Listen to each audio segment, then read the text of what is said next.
Cet épisode vous est offert par Yamaru Photo, collectif de photographes maliens.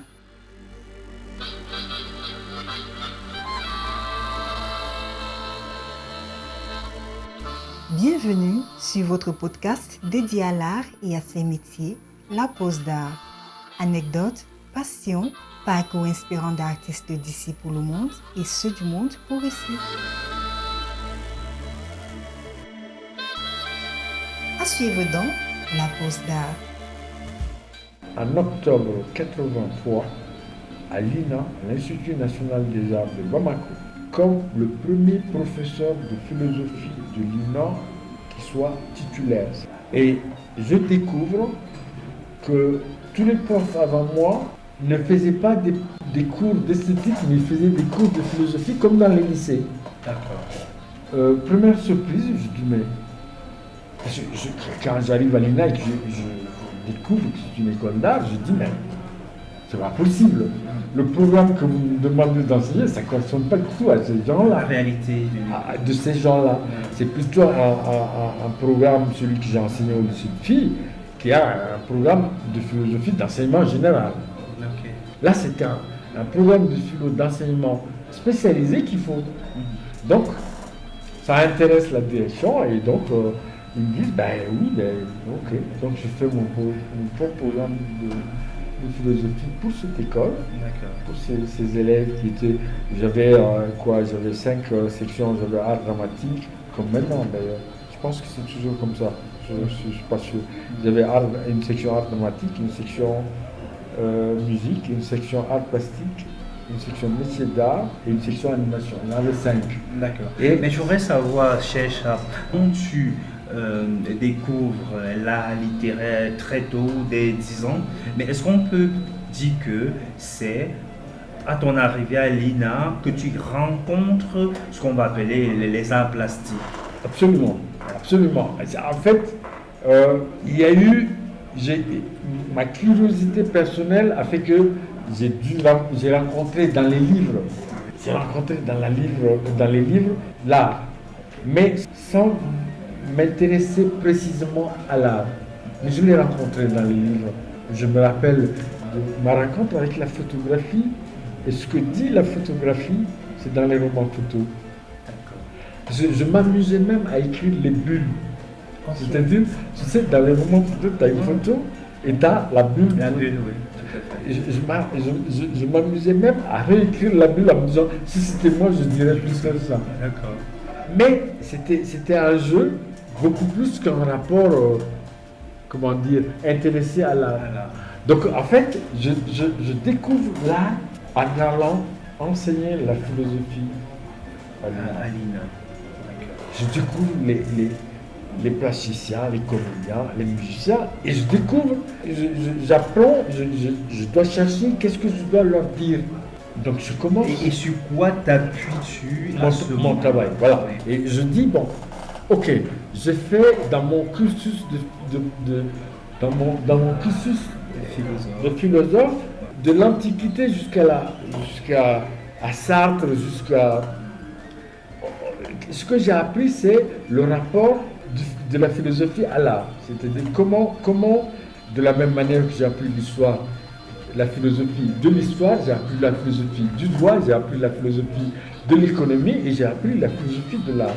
Et je me disais, dans tout ce que j'ai appris, je savais ce que c'était que l'art, que c'était dans la vision occidentale de l'art, de l'Antiquité jusqu'à Hegel.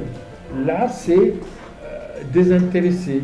L'art, c'est l'esthétique, c'est la contemplation. C'est la contemplation, c'est la sensation et la contemplation qui n'a d'autre intérêt que d'être contemplé. Oui. Je découvrais ça, je savais ça. Donc en commençant à enseigner avec des jeunes maliens qui se destinent à être des artistes, je me dis, ok, ça je le sais, mais ce qui m'intéresse à savoir, c'est comment dans cette société-là, l'art peut être perçu. C'est quoi l'art dans cette société? Donc du coup, première mise en question, c'est la propre mise en question de ma formation. Est-ce que je vais enseigner à mes élèves de l'INA, l'art selon Platon, selon Kant, selon Hegel, ou est-ce que, avec ce que je sais de l'art selon Kant, selon Hegel, selon Marx, je peux ouvrir l'esprit de mes étudiants vers ce que pourrait être l'art ici. Bon, donc une fois que je me suis posé cette question, c'était facile. Que ce soit les plasticiens ou les musiciens, ce que j'essayais de leur apprendre, c'est ce que vous allez apprendre, ce que vous allez devoir faire lorsque vous allez devenir des artistes, est très simple. On reste sur l'art tel que l'histoire humaine l'a connu, que ce soit là-bas ou ici, ce qu'il y a de commun, c'est que l'art est une affaire d'émotion. C'est une affaire d'émotion. Il y a deux niveaux de compréhension de la vie et des choses de la vie. Il y a un niveau intellectuel, c'est-à-dire l'intellect, la pensée. Il y a un deuxième niveau qui est le niveau de ce qu'on ressent. Donc nos organes de sens. Je dis c'est les deux niveaux. Ça c'est valable pour la vision occidentale de l'art, mais c'est aussi valable pour la vision africaine. Parce que en m'intéressant par comparaison à l'art, à ce que l'art fait dans la société africaine, je me suis rendu compte que ça c'est le premier point que partagent les deux conceptions. Par contre, ce qui parle à mes sens ici et ce qui parle au sens là-bas n'est pas forcément le même. C'est-à-dire que si de l'Antiquité jusqu'à Kant on dit l'art est occidental, dans l'esprit occidental l'art est désintéressé, chez nous il ne l'est pas. Pourquoi? Parce qu'il n'y a rien dans l'univers entre guillemets qu'on peut considérer comme l'univers artistique qui soit désintéressé, qui soit juste pour la contemplation, c'est-à-dire dans aucune maison, dans aucune demeure d'Africains, tu ne trouveras un objet qui est là juste pour être contemplé.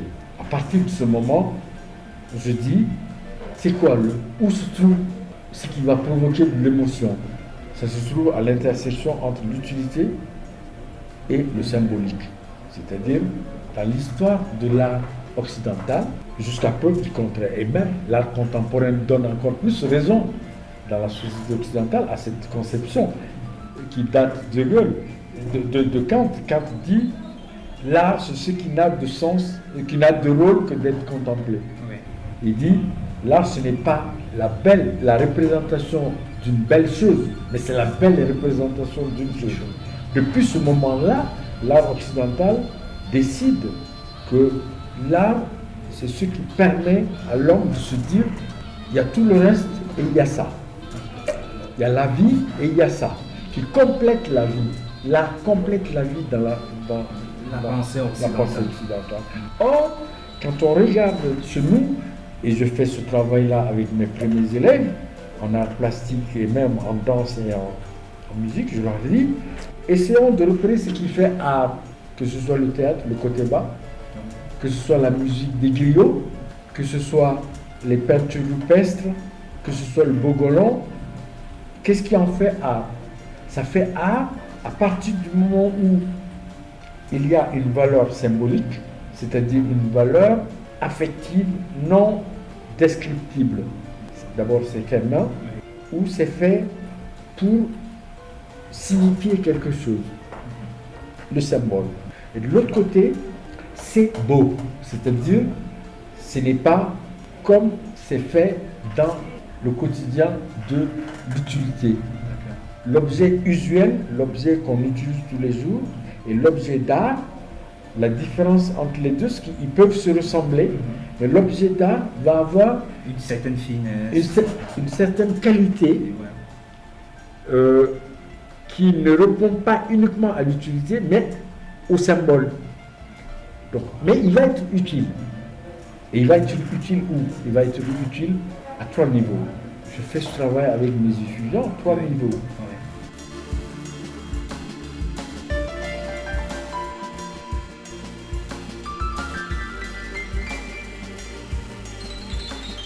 L'objet symbolique à valeur esthétique, on le retrouve dans la parure, dans la religion, ou dans le pouvoir, pas ailleurs. Donc, ce n'est pas du profane.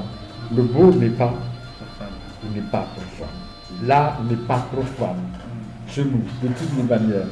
Première vérité, il n'est pas profane. Alors, comment peut-il exister alors que la société est déséquilibrée et sous d'autres équilibres que sous les équilibres initiaux?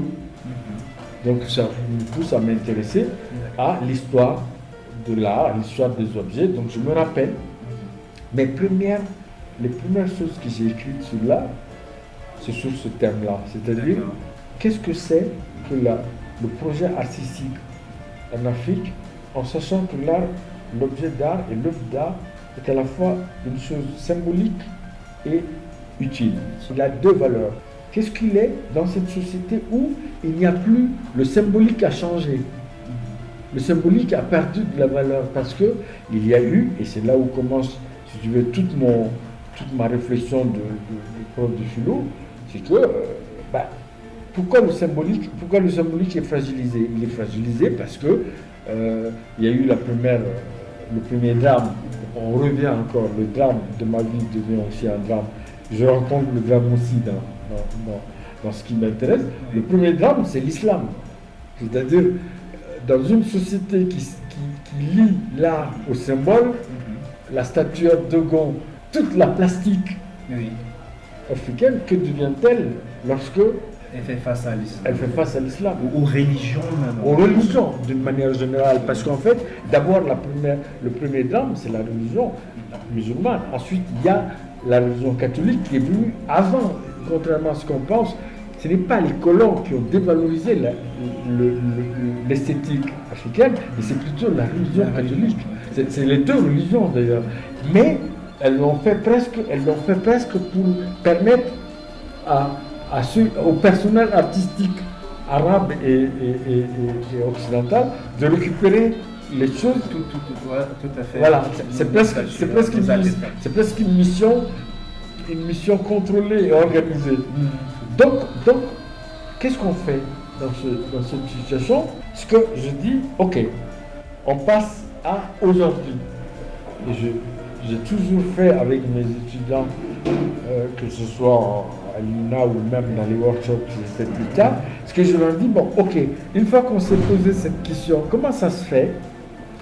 Que peut être le rôle de l'art dans notre société actuelle? Parce qu'on est obligé de s'intéresser aux formes nouvelles, contemporaines, modernes et contemporaines de l'expression artistique. Donc, il ne s'agit pas de faire du symbolique, il s'agit de faire un objet, de créer une œuvre qui répondrait parce que la mentalité est la même si les gens ont perdu leur symbole. La mentalité est la même, c'est que les gens ne voient dans l'art, ils ne peuvent regarder l'art comme quelque chose qui les concerne que si il obéit à ces deux définitions. Parce que ça, personne n'a changé, parce que c'est ça qu'on ne peut pas changer. On peut changer tout, mais on ne peut pas changer ce qu'il y a dans l'esprit des gens. Donc je dis, faites attention, les gens pensent toujours que l'art doit être utile. C'est pas de la contemplation, s'il vous plaît. Descendez de vos arbres mythiques et académique pour vous ancrer dans la réalité. Au regard de ce qui se fait aujourd'hui, Charles, est-ce que tu trouves qu'il y a cette esthétique-là dans l'art africain? Non, justement, non, parce que si tu veux, qu'est-ce qui s'est passé? En fait, Yvon, je te parle d'école, je te parle de ma position au niveau de l'école, mais en fait, tout comme en Occident, la construction esthétique, elle se fait à deux niveaux, au niveau de l'enseignement et au niveau de la pratique. Donc en fait, le drame, le gros drame, le plus gros drame, il arrive à quel moment? Il arrive dans le fait que les écoles, moi en tout cas dans l'école où j'étais, à l'INA, puis après au conservatoire où j'étais, c'est que la préoccupation n'était pas une préoccupation artistique. C'est-à-dire, l'école n'était pas un projet de formation qui avait, quand je dis un projet de formation, c'est qu'un projet, c'est quelque chose qui... Formation en termes de pensée. Voilà, de pensée, de construction. C'est-à-dire, c'était pas... Et c'est le drame qui continue. C'est-à-dire, l'école d'art, aussi bien que l'école tout court, on n'a jamais été conçu dans nos sociétés indépendantes et jusqu'à une période, jusqu'à maintenant, comme étant des lieux d'un projet de formation d'individus. L'INA, au moment où j'ai enseigné, et je crois jusqu'à présent, n'était pas une école de formation d'artistes. C'était une école de formation de professeurs d'art dans les lycées.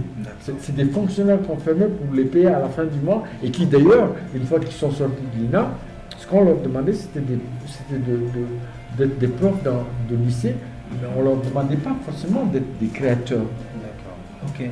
Donc, si tu veux, moi, mon rapport à cet enseignement faisait que je disais, mais c'est pas là que ça se passe. Par contre, au même moment que moi j'enseignais, je pense à partir des années 90, il y a eu un vent qui a traversé toute l'Afrique et qui a traversé aussi le Mali, la contemporanéité. C'est-à-dire la contemporanéité chez nous n'est pas arrivée par l'art, la contemporanéité est arrivée par la démocratie, par la politique, c'est-à-dire la découverte de la liberté de pensée politique a entraîné la liberté de pensée artistique.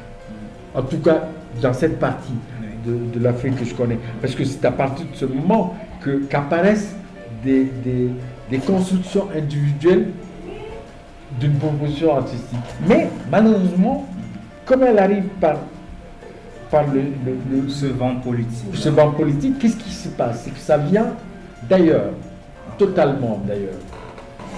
À tel point que si la production artistique d'avant les années 91 avait des faiblesses, certes très grandes, elle était quand même meilleure que la production à partir des années 90. Pourquoi? Parce que si la première se cherchait une raison d'exister, une identité, mais ambiguë, perdue dans cette impossibilité d'allier l'utilité et la contemplation uniquement, et tout l'enseignement qu'il recevait, il y avait une sorte d'embrouillamini dans la conscience des gens qui faisait que ça essayait, mais ça n'arrivait pas à produire une solution ou une réponse aux problèmes des gens. D'accord. Ça existait quand même, ce désir de créer. Mais à partir des années 90, le fait que c'est venu d'ailleurs, ça fait un truc plus complexe. C'est que ça devenait une sorte de mimétisme et de copier. On copie, au mieux on copie, on colle. Mais on copie, on ne colle pas. C'est ça que c'est devenu. La pause d'art.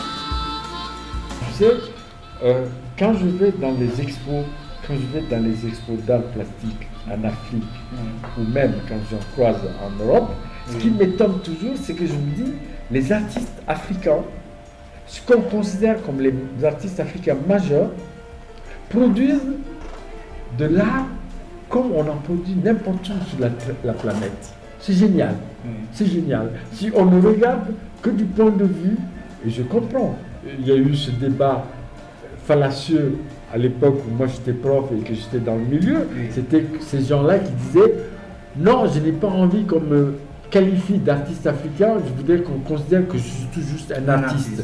Ce que porte ce discours-là, c'est quoi? C'est que je suis un artiste, et puisque je ne suis qu'un artiste, je fais exactement ce que fait n'importe quel artiste sur n'importe quel coin de la terre. Je ne dépends pas d'une géographie, d'un lieu, ni d'une vision, ni d'une esthétique. Donc où est-ce qu'on arrive? On arrive à une sorte de globalisation de l'esthétique, à une sorte de modèle conforme de l'art, de l'attitude, et même de l'aspect anecdotique de l'art et de l'artiste.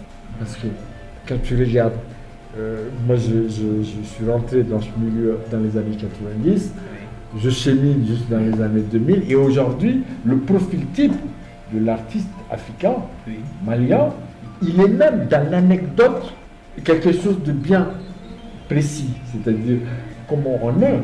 D'accord. Et en fait, ce qu'est l'individu et la réputation, ce qu'il est et comment les gens le voient sont confondus. Alors qu'en fait, dans l'histoire de l'art et dans l'histoire des sociétés humaines, les étapes importantes ont été franchies non pas par des individus dont la conscience et la réputation étaient la même, mais c'est parce que c'est par des individus dont la conscience faisait qu'ils avaient une mauvaise réputation. Tout à fait, tout à fait. Et à t'entendre parler, on dira que ce qu'on appelle aujourd'hui ou qualifie d'African pop art est une sorte d'aberration. C'est même pas une aberration, parce qu'en fait, il n'y a pas d'aberration dès qu'il s'agit de l'homme. Parce qu'il suffit juste de comprendre ce que je te disais au départ, c'est-à-dire le drame cesse d'être un drame à partir du moment où tu as les moyens, tu décides de donner les moyens de dédramatiser. Autrement dit, d'effacer la peur, c'est-à-dire ce qui te fait peur, ce qui fait qu'on a peur du drame. Et donc tu l'affrontes et tu l'intègres comme un élément sur lequel on s'appuie aussi, parce qu'en réalité, c'est ça aussi le problème. Donc il n'y a pas véritablement un problème. Le problème, il existe dans la mesure où on ne comprend pas ce que c'est. C'est-à-dire, quand tu regardes aujourd'hui, je connais tous les artistes africains qui sont esthétiquement les représentants du continent. Quand on regarde, qu'on dit, c'est des grands artistes africains. Mais en fait, c'est des grands artistes africains, non pas en tant qu'ils réfléchissent sur une esthétique africaine, mais parce qu'ils ont fait en sorte que de l'Afrique, une certaine esthétique universelle participe à l'esthétique globale. Il y a deux niveaux. Il y a le niveau où comment l'Afrique rentre dans l'esthétique universelle globale et comment l'Afrique y entre avec une esthétique à elle. Deuxième niveau. Donc en fait, le problème n'est pas que cette démarche n'a pas de sens. Elle a un sens, mais creusons le sens. Si je veux, le personnel artistique africain, contemporain, actuel, il n'est pas constitué que des artistes, il est constitué aussi du personnel qui pense. La production artistique, sa diffusion, sa gestion intellectuelle et artistique, cela aussi participe. Mais quand tu regardes, il y a beaucoup plus d'artistes africains, mais il y a très peu de personnel artistique africain. Oui, tout à fait. Les curateurs, les commissaires d'expo, les critiques, c'est qui finalement? Donc, le travail, c'est quoi? C'est que, pour moi, il ne s'agit pas juste, pour l'Afrique, d'être dans l'art universel. C'est d'être dans l'art universel avec une esthétique africaine. Qui lui est propre. C'est-à-dire de rentrer dans cette esthétique globale en disant, je ne rentre pas pour moi en tant qu'individu ou en tant qu'artiste, mais au nom de toute une collectivité, de toute une société, de tout un continent. Parce que la vraie question finalement, c'est quoi? Pour qui les artistes africains font de l'art? Pour qui? Je répondrai bêtement comme ça là. Au jour d'aujourd'hui, pour les collectionneurs qui ne sont malheureusement pas toujours des Africains. Et du coup, peut-être les artistes africains se retrouvent dans l'obligation de créer ou d'interpréter des esthétiques que ces collectionneurs-là peuvent comprendre. Cet épisode vous a été offert par Yamaro Photo, collectif de photographes maliens. Merci à vous d'être si nombreux à nous écouter. Nous vous donnons rendez-vous la semaine prochaine pour aller à la découverte d'une histoire intimement liée à l'art. La pose d'art est une idée d'Yvon Gassam. Voix off, Solange Nembe. Musique, Tumo. Mixage, Ralin Gamou. Réalisation, Yvon Gassam. La pose d'art est un podcast produit par African Entertainment avec le soutien du laboratoire de théâtre de Yaoundé, Otni et de Satek Records.